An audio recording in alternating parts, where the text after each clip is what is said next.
The people of Ash Hollow lived by a simple rule: avoid the church alley after dark. It wasn't the shadows they feared, but the impossible architecture that manifested there. Every Sunday at the stroke of midnight, a black wooden door appeared out of thin air. It stood defiant between two crumbling brick walls, frameless and detached from any physical building. 11-year-old Lucas was the only one brave enough to approach it. He knelt on the cold pavement, drawing a perfect white chalk circle beside the wood as a marker of his presence. By the next morning, the door had vanished as if it were never there.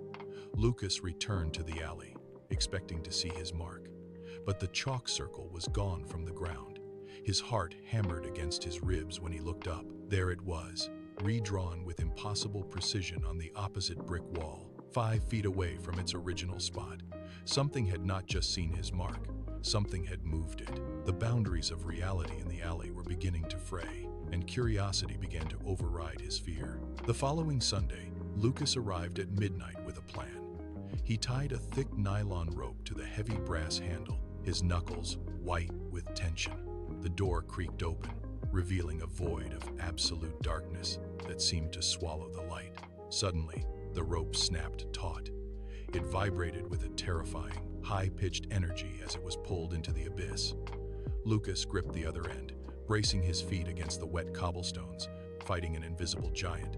Then, as quickly as it started, the tension vanished. The rope went limp. A pale, skeletal hand emerged from the blackness, dropping a single Polaroid photo onto the ground before retracting instantly. The door slammed shut with a deafening crack and dissolved into thin air. Lucas picked up the photo with trembling fingers. It showed him right here, in this alley, holding the exact same rope.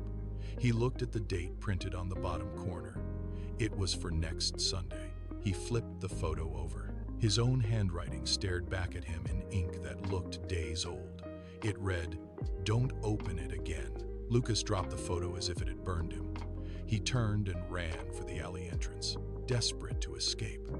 But as he reached the streetlights, he looked down at his own hands. They were covered in fresh, white chalk dust. The cycle had already begun, and the door was waiting for its next Sunday.